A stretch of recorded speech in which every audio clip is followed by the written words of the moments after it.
Welcome back, everyone. I'm Philippe Kahn, and this is your weekend edition of the Daily Driver for February 21 and 22, 2009. Welcome to the show.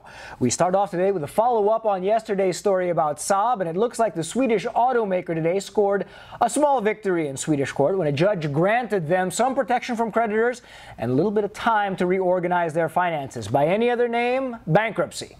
Now the big question is, where will Saab get the $1 billion that it needs by its own estimates to reorganize and become a viable company? Ideas abound, but at this point, the most likely scenario looks like $400 million from GM and then $590 million from the Swedish government in the form of loan guarantees.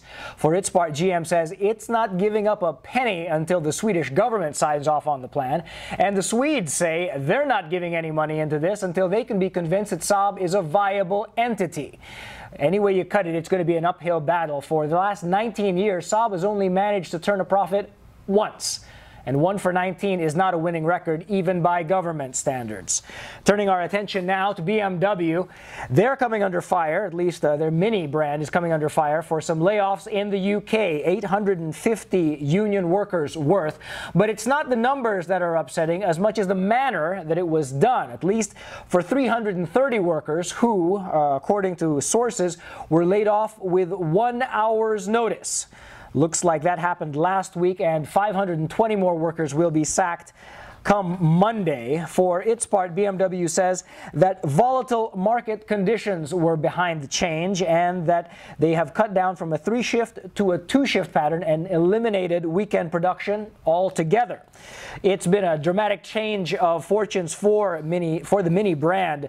They were up in 2008, 4.3% worldwide, but January turned a very bad page for Mini. They were down 35% in the UK and 34% around the globe, and that's what precipitated these dramatic layoffs. Not an easy time to be a car guy, or a car gal for that matter.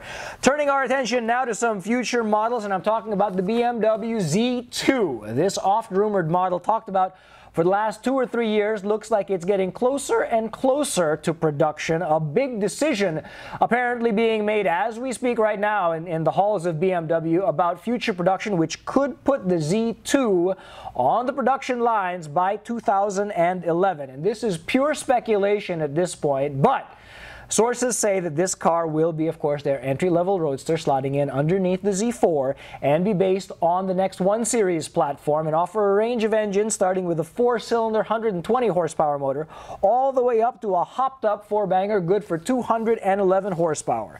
If I may inject my opinion at this point, folks, BMW, please bring us the Z2. And while you're at it, give us the entire 1 Series, the 3-door hatch, the 5-door hatch, and the sedan. Give us all of the engines you give us in Europe, all the 4-bangers, diesel, naturally aspirated, forced induction, and build those things in America. Because for Christ's sakes, I need something to sell. All right.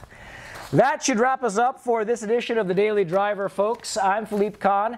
You can check me out on Facebook. I've joined the interweb generation with all your social networking. It's Philippe Kahn, PhilippeKahn.